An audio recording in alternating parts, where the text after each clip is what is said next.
God, it's Wednesday, the very first Wednesday of this month, March. Konti na lang din po, Pasko na. Grabe.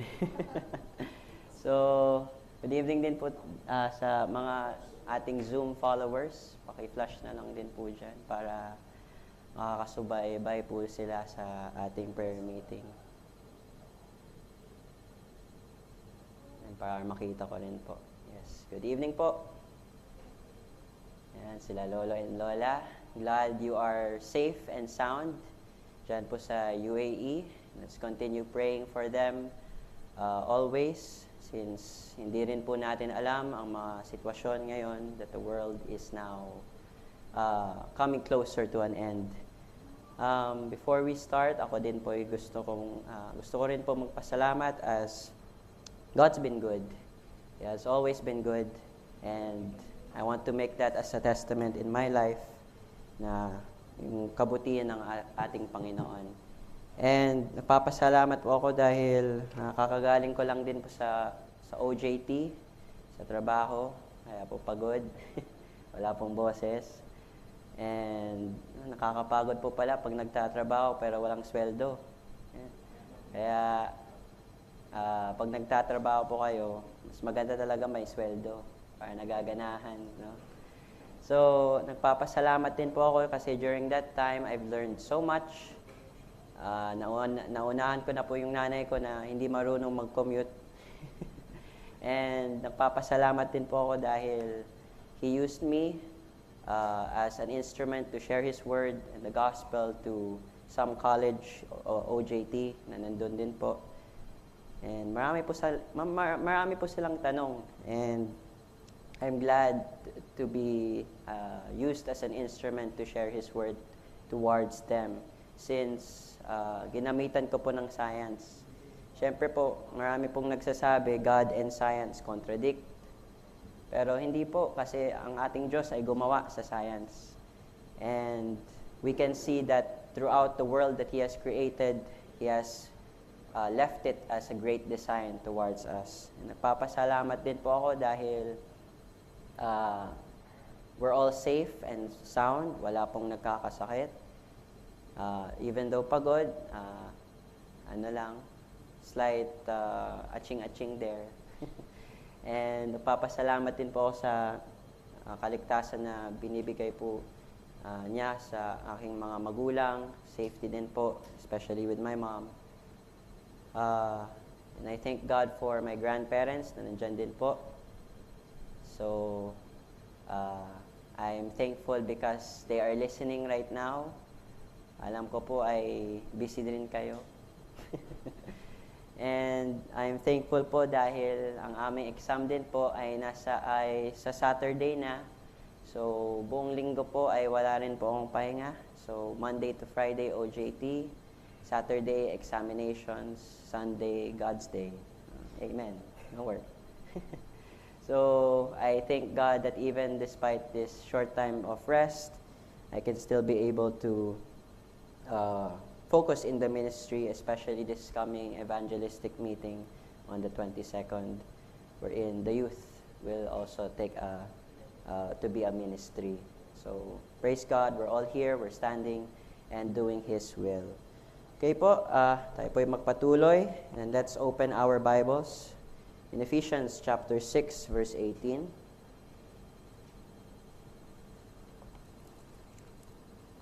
Tayo po ay tumayo. Let's read it responsibly from verse 1 to 18. Sabay-sabay po tayo sa verse 18. Let's read.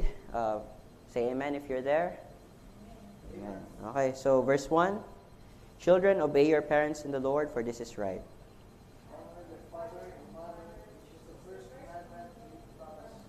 That it may be well with thee, and thou mayest live long on the earth.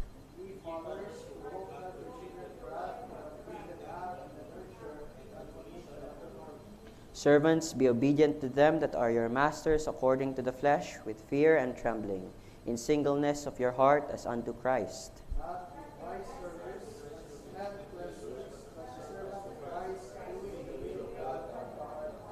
With good will doing service as to the Lord and not to men. Knowing that whatsoever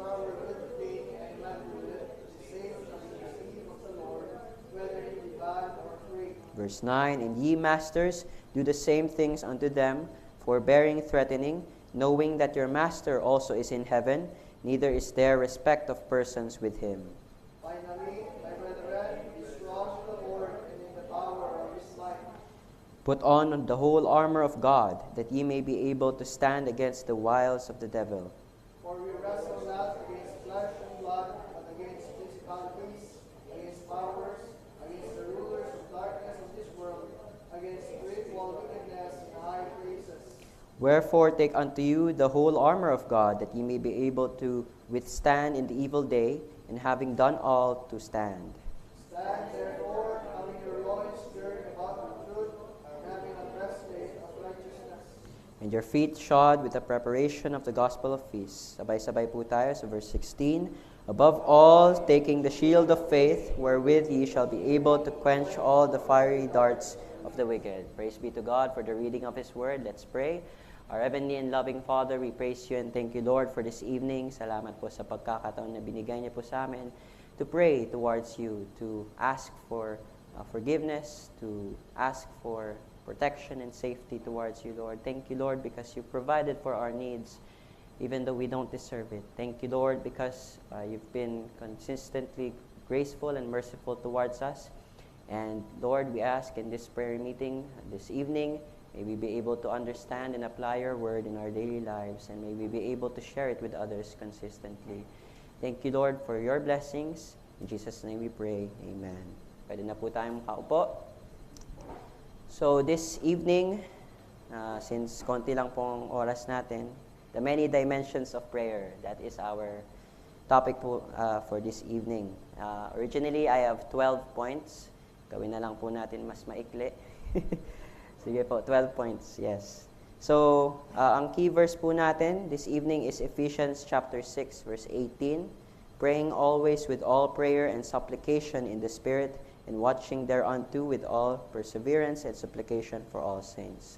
So, sa introduction po natin, the importance of prayer in a Christian's life. We go to prayer meetings, regular na attendees po, and every day we pray. So what is really the importance of prayer in one's life? Prayer is the lifeline of every believer. Jesus himself modeled a life of prayer. So Luke 5:16, it says, And he withdrew himself into the wilderness and prayed. So Jesus himself is our model as to how we should pray. He gives us an example as to how we should pray. He says we should go into the closet and hide from the people, keep it in secret. Dito din po ay pinakita niya sa kanyang mga disciples paano manalangin. He withdrew himself into the wilderness and prayed. So the early church was sustained by prayer. Sa Acts chapter 2 verse 42, and they continued steadfastly in the apostles' doctrine and fellowship, in breaking of bread and in prayers. So pray. They always continued steadfastly in their prayer. And then even in the Bible itself, it says, pray without ceasing in 1 Thessalonians 5:17. Philippians chapter 4, verse 6-7, Be careful for nothing, but in everything by prayer and supplication, with thanksgiving let your requests be made known unto God. So we can see here that a prayerless Christian becomes spiritually weak. A praying Christian becomes spiritually strong. Siyempre po, prayer, we can liken prayer unto food. Kung hindi po tayo kumakain, maging mahina po tayo.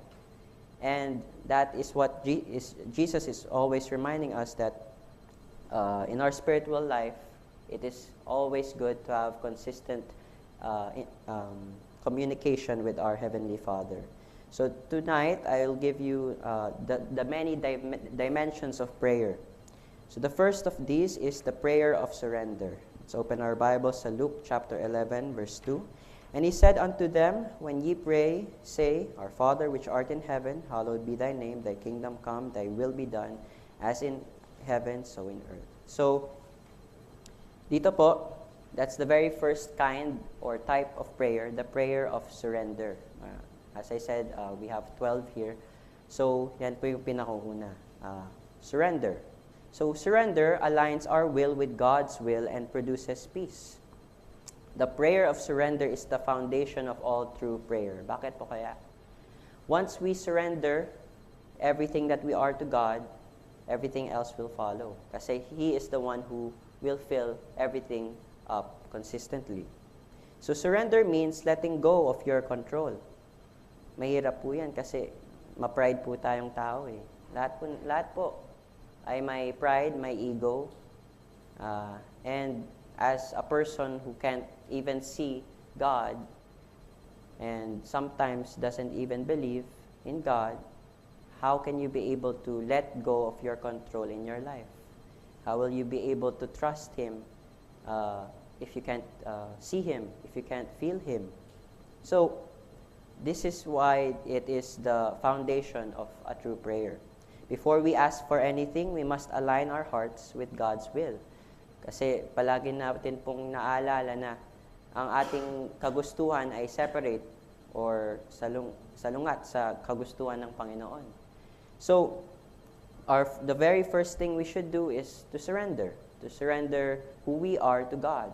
Because in the first place, siya po ay ang ating owner. He is the owner of the universe. He is our Father. So, trusting God's wisdom above our understanding and accepting that God's plan is better than ours. So, itong sinasabi ko po ngayon ay napakahirap pong gawin kasi in this point, we're still in our human flesh, in our human nature, and it is hard to surrender who we are, to surrender the things that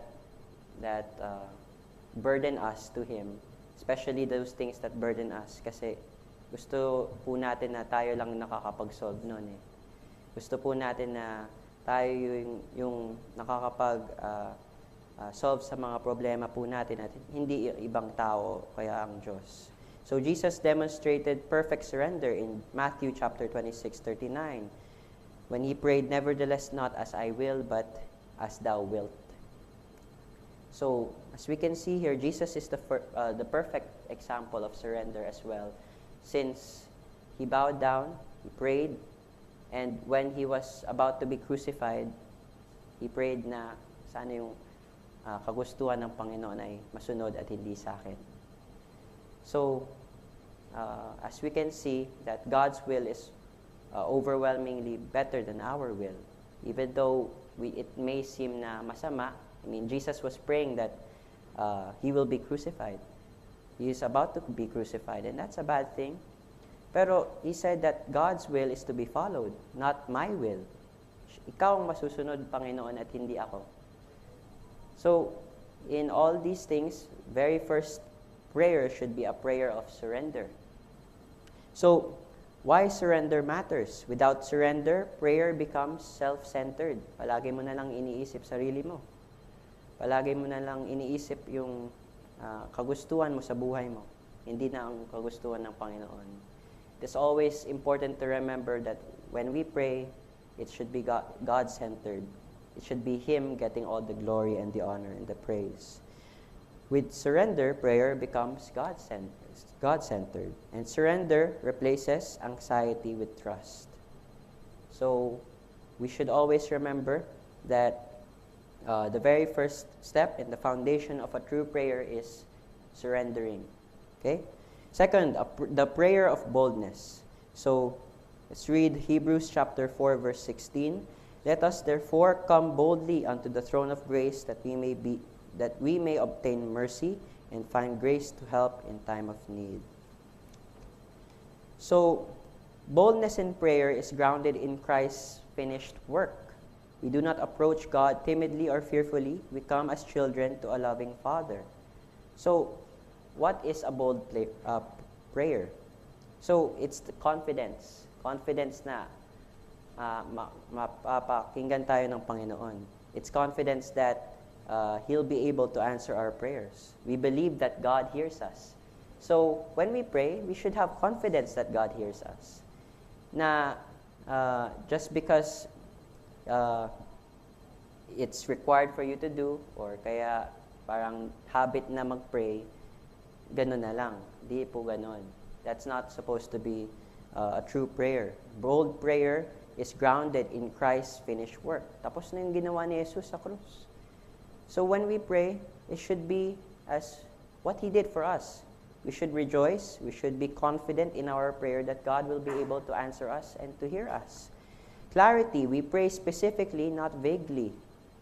So when we pray, hindi lang po general, be specific.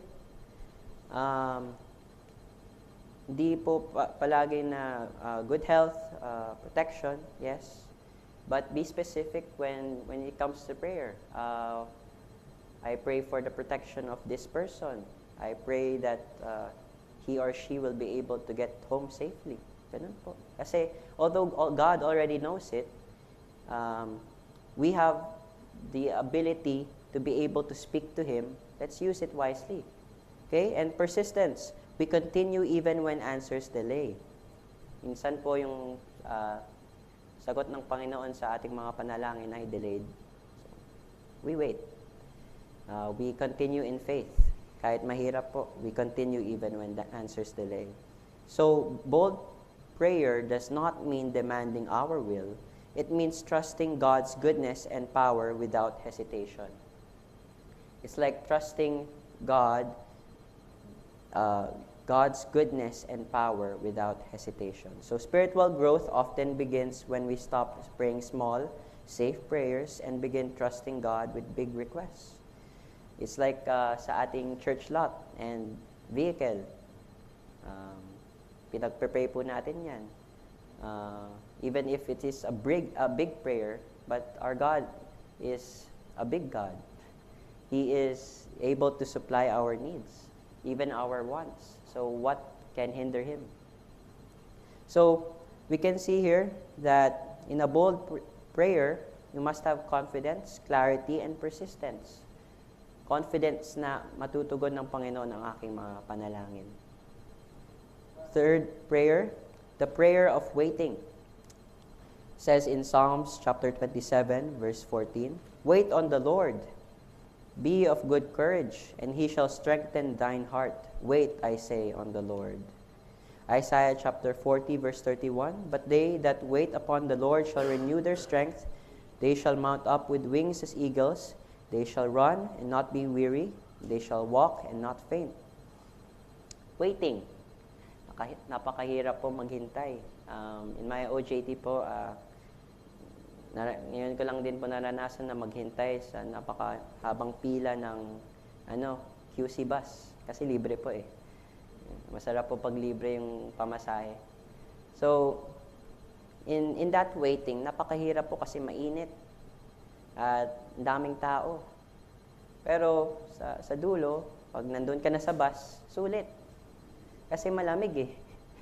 Hindi katulad pag nag-jeep ka, mainit. So, waiting always pays off. A patient person always has a reward. So, this is the prayer of waiting. Waiting builds endurance and deepens trust. Waiting is one of the hardest forms of prayer. Napakahirap po. The most hardest. It requires patience when we want speed and faith when we want proof. When we pray, we usually want it fast. And we usually want it our way. But wag po natin kopyahin yung kantang My Way. Kasi we're following God's way. Okay? So God's will over our will. That's also the prayer of surrender. Mahirap po maghintay eh. Sa lahat po ng bagay, mahirap maghintay. Pero once it arrives, it is the perfect reward. Okay? So what waiting produces? Spiritual endurance, deeper trust, stronger character, and greater appreciation for God's timing. So, when we pray, do we know everything? Alam na po ba natin mangyayari bukas? O kaya the next week or the next year? No, right? But God knows everything. God knows what will happen tomorrow. God knows what will happen the next month, the next year. So He ultimately knows when the right timing is, not us. He ultimately knows kung ano po yung tamang oras na ibibigay niya sa atin yung kahilingan natin. Okay? So that's why waiting is an essential part in prayer and daily life.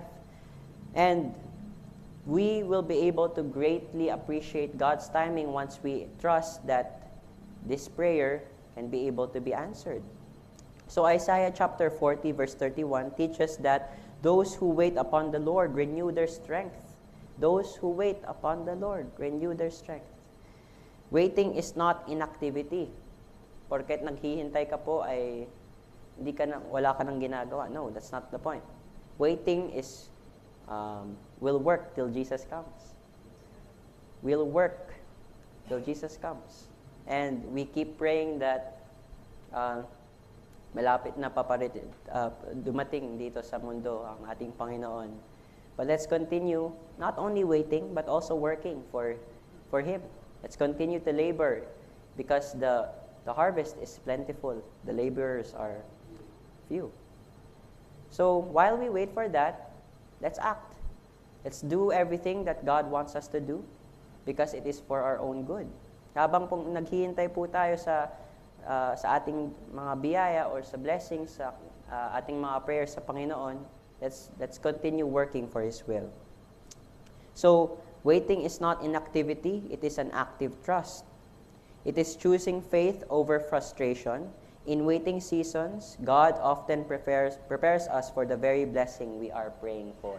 So isn't that a great reassurance that while we are waiting, God is preparing us for something great? Isn't that a great assurance? Because baka, Amen. Amen. For example, pinag-pray ko po na sa Ateneo ako makapasa. What if sa ibang bansa pala po ako makapasa?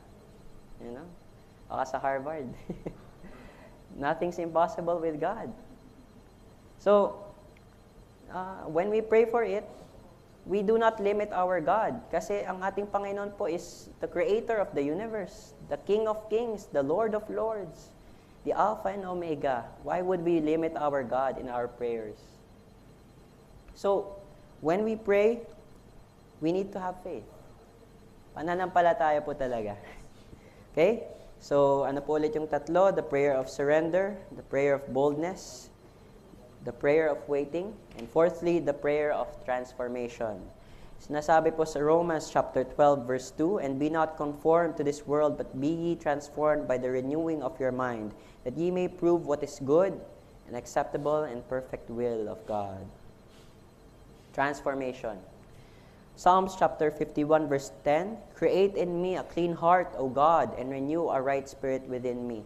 So ever since the dawn of man, and ever since these verses would be written, they're saying here that we need to be transformed. Sa pagbabahagi ko po sa gospel sa mga college OJT ay they somehow understood the things that I'm saying. Pero kailangan din po ng transformation kasi mapamura din po sila eh.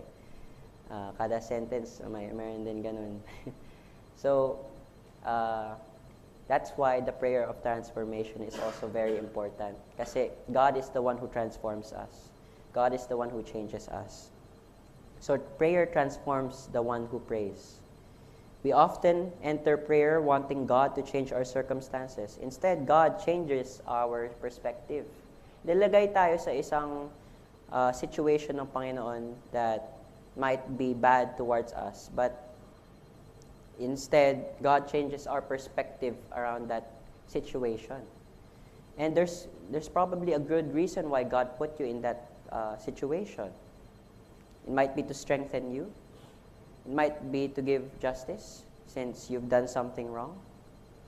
So we should trust that no matter what na circumstances po na nandun ka, God is able to change our perspective on that circumstance. Na you may be in a bad situation, just like a lot of people out there na nanghihingi po ng tulong. It might be a bad event, it might be a bad day towards you, but God's will is perfect. God's timing is always perfect. Okay? So transformation happens when God exposes pride. Yeah. just like I said, we are a prideful people. Hindi po natin namamalayan ay gusto po natin yung nakakaangat sa atin, hindi po sa iba. And God transforms us. It happens when God transforms us and He exposes pride. Na, uy, ma-prideful pala ako. Na, uy, porket marami akong nalalaman, porket marami akong pera, ganun na ako sa iba. Pero that's when God explicitly tries to inform us that He exposes pride. He softens bitterness. Kung palagi ka pong masungit, He exposes that. Kung palagi ka pong malungkot, He gives joy. That's transformation. He renews our thinking. When we think of bad things, He changes those things into better trust, into better preparation for what we need. He corrects wrong motives. So when we have a wrong motive, may masama po tayong hangarin sa isang bagay, He corrects those. And when we pray that prayer of transformation, we also pray the prayer of surrendering. Because when we surrender, God transforms us. And we surrender, we are letting God transform us. Because there are many people rin na ayaw mag-surrender and ayaw magpasakop. Okay? So that's the prayer of transformation. Fifth is the midnight prayer. What is the midnight prayer? Okay? So Acts chapter 16 verse 25, and at midnight Paul and Silas prayed and sang praises unto God, and the prisoners heard them. So the midnight prayer represents darkness, pain, and uncertainty. So midnight prayer is choosing worship when life is difficult. Let's look at the story of Paul and Silas. Nung nasa kulungan po sila, hindi po sila nagtampo, hindi po sila nagalit sa Panginoon. They instead chose to praise Him and to glorify Him. Secondly, the book of Job, the story of Job. Instead that all these bad things that are happening to him, even his own wife, sinasabi na, curse God at his face. Pero what did Job do? He still praised and glorified God despite God taking everything away from him. So that's the midnight prayer. Choosing to pray kahit mahirap. I am hearing lots of news sa Nigeria and Libya po na mga Muslim terrorists, pinapatay po yung Christian population doon. Over 100,000 Christians have already been suspected killed. And kung ikaw po mapunta doon bilang isang missionary, would you have the courage to pray? Kahit papatayin ka na. Kahit may baril na sa utak mo. Would you have the courage to pray even when life is difficult? Even when persecution is heavy? So, the midnight prayer demonstrates the faith despite suffering. Trust without visible evidence. Na kahit hindi mo nakikita po, pinagkakatiwalaan mo pa rin. And praise without immediate relief. Will you still praise God without the immediate relief that you're experiencing? Will you still praise Him despite these things that are happening to you? So Paul and Silas did not wait for freedom to worship. They worshipped in chains. Hindi po sila naghintay na makalaya po sila para mag-praise sa Panginoon. And the midnight prayer says, God is still good even in this situation. So when we pray and praise in difficult seasons, we declare that our faith is not dependent on circumstances. When we pray in difficult seasons, we declare that our faith as a Christian is not dependent on the circumstances that are around us. Na porket inaatake ka na po ng ibang tao, you will be able to surrender. Na porket na mahirap ang buhay, suko na. No, that's not the point. Okay? So that is the midnight prayer, the prayer that endures. Okay? So that's the fifth. The sixth is the prayer of repentance.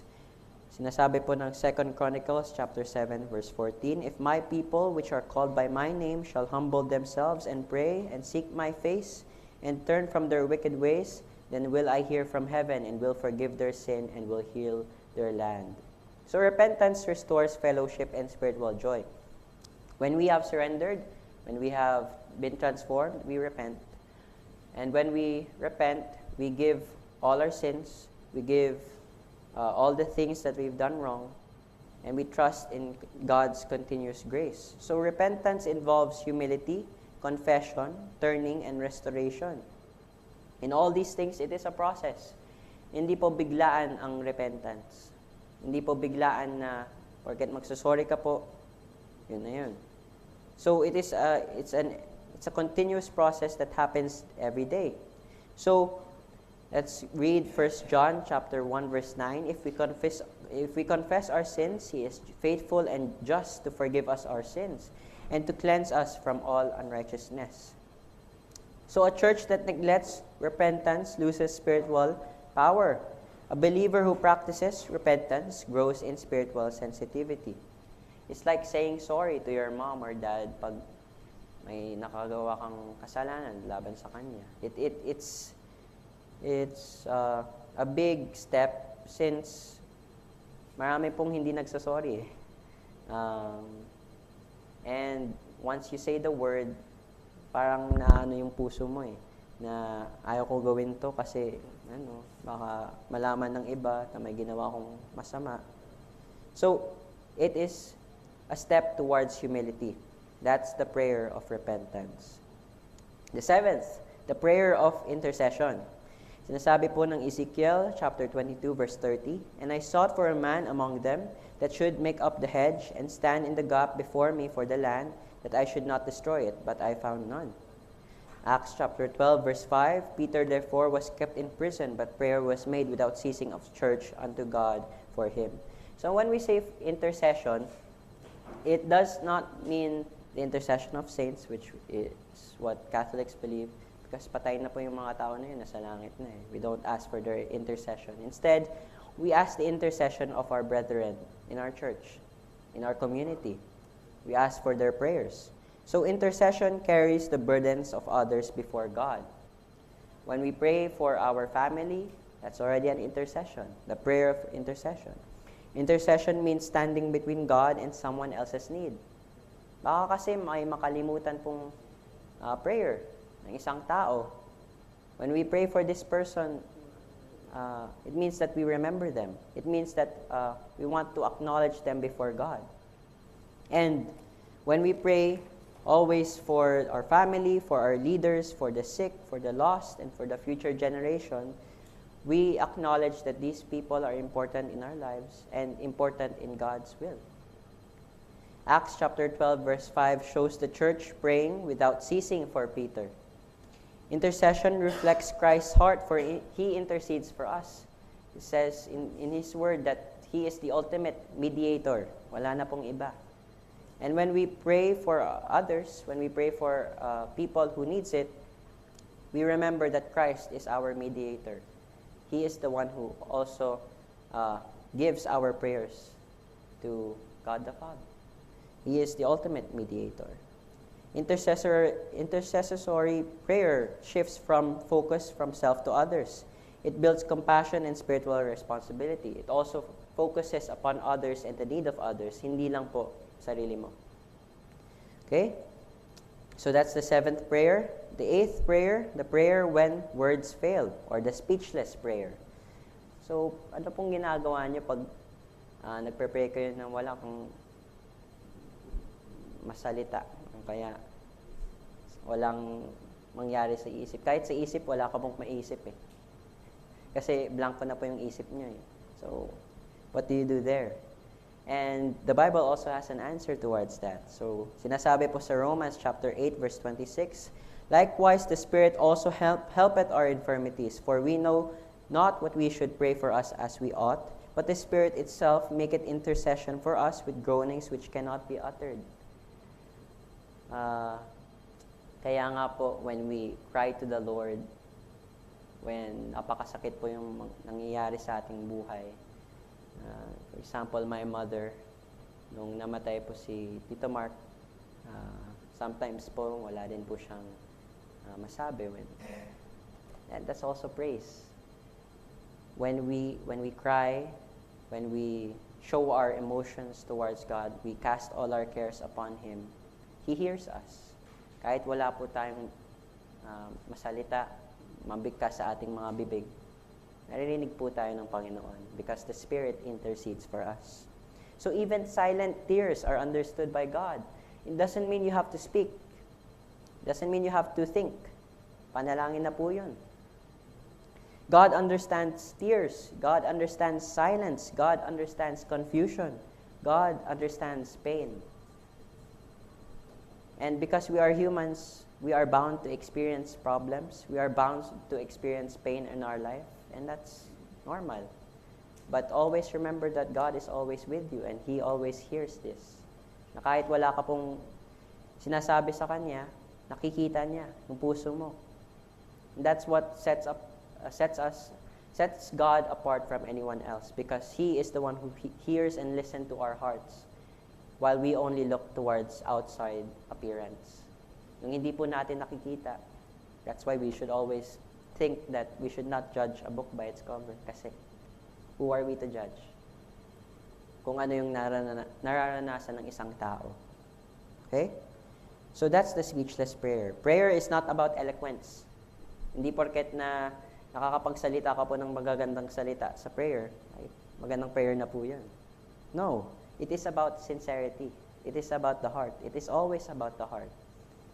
When we pray, it is always about the heart. It is always about what we sincerely say towards our Heavenly Father. It is not about how we speak. It is not about what we think. Okay? So that's the 8th. The 9th, the prayer of watchfulness. So, Matthew chapter 26, verse 41. Watch and pray that ye enter not into temptation. The spirit indeed is willing, but the flesh is weak. The flesh is always weak. When we see temptation, marami na pong advertisements dyan na pang masama. And masama talaga. Yung may mga kanta po dyan, worldly songs are very worldly. Even sa church, mayroon na pong worldly songs. So, the prayer of watchfulness is very important because the spirit is willing, but the flesh is weak. It's always weak. So, prayer protects and strengthens spiritual vigilance. Prayer is spiritual defense. Defense. It's always a defense. Without watchful prayer, temptation gains ground, discernment weakens, complacency grows. Kung hindi po natin alam, i-depensa yung ating sarili, puro na lang attack. Wala rin po. Hindi po natin mamamalayan may isang temptation na nakapasok sa ating puso at sa isip. Yan.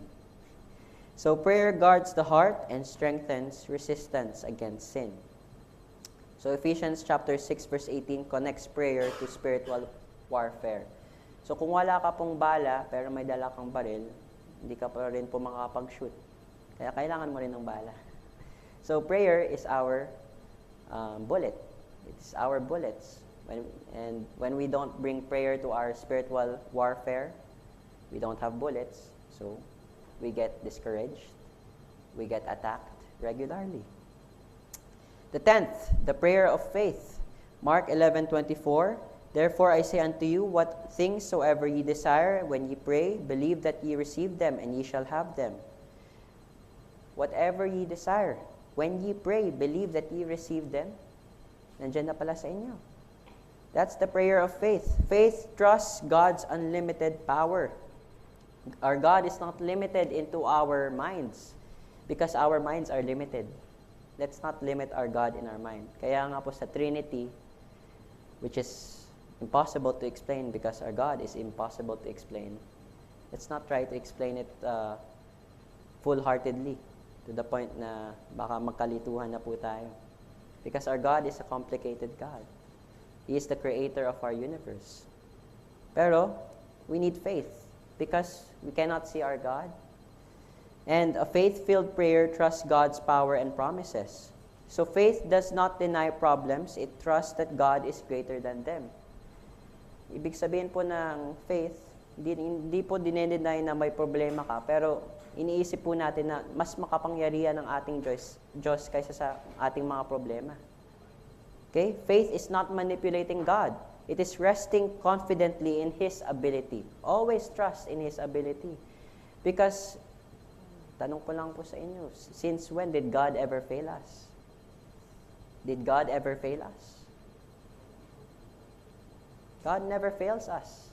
And that is a blessing already. Indeed is already a blessing. And for us, we have failed God multiple times. Not multiple times, we practically fail God every day. So let's continue trusting in the one who does not fail rather than the one who does fail. Okay? So, 11th, the prayer of daily devotion. Sige, 1 minuto na lang po, kaya yan. The prayer of daily devotion. Daniel chapter 6 verse 10. Now when Daniel knew that the writing was signed, he went into his house, and his windows being open in his chamber toward Jerusalem, he kneeled upon his knees 3 times a day and prayed and gave thanks before his God as he did aforetime. In the book of Daniel, during this time po, sa Daniel chapter 6 verse 10, pinagbabawal po manalangin. And pinagbabawal panalangin sa ibang Diyos except to the king. And in the story of Daniel, he did not listen to this law, and he prayed 3 times na nakabukas pa po yung bintana.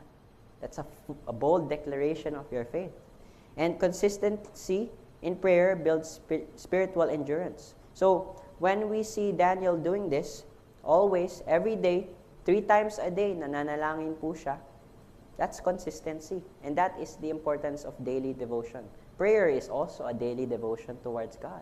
Even a simple prayer, even just 2 sentences, 1 sentence, that's already a daily devotion.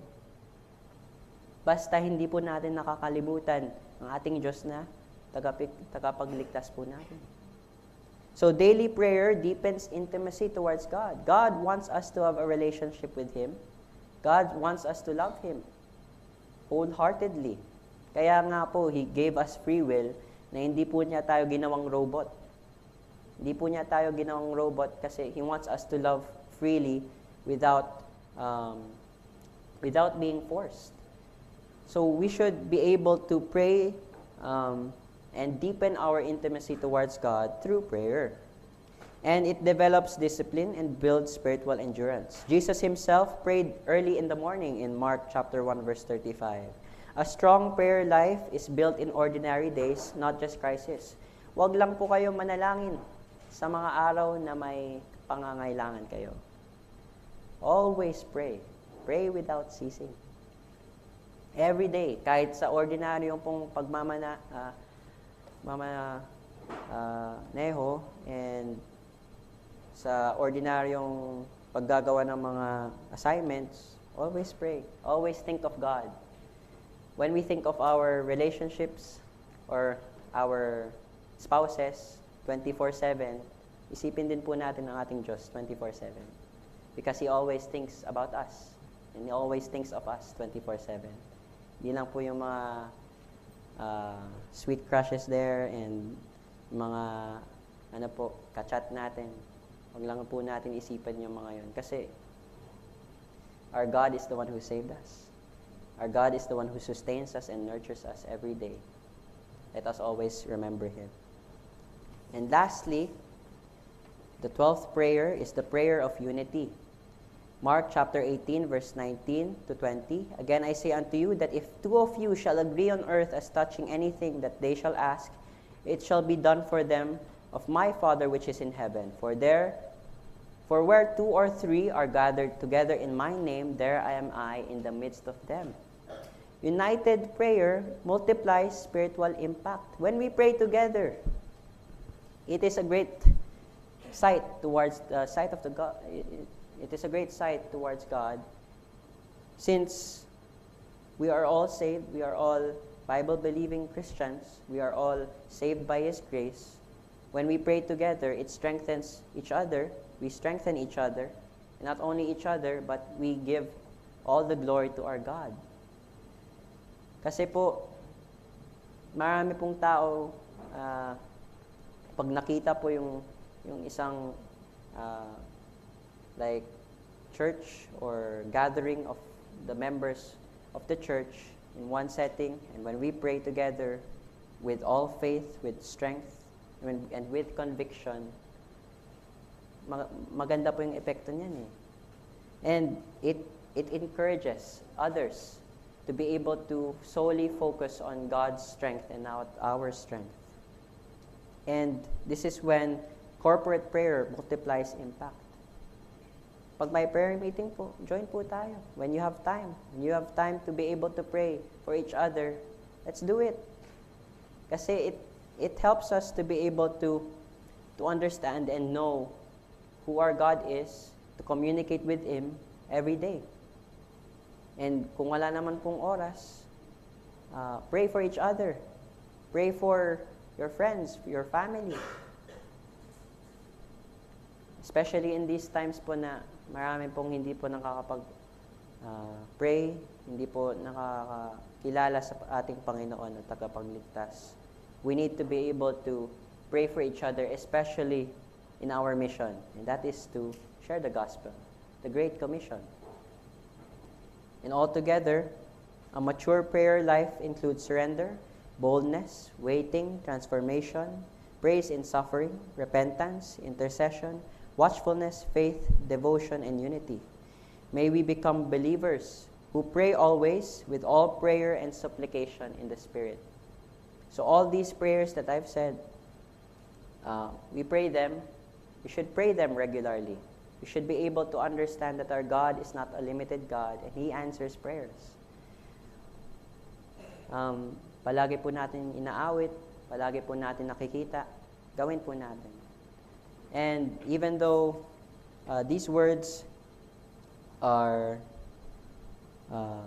temporary, and what I'm saying is might come from one ear to the other end, I hope that God will be able to make us understand every day, because it is a process, hindi naman po isang biglang pangyayari ito, that we'll be able to understand that about who God is and how important prayer is in our daily lives. So there's so many different kinds of prayers, and when we pray, we become strong.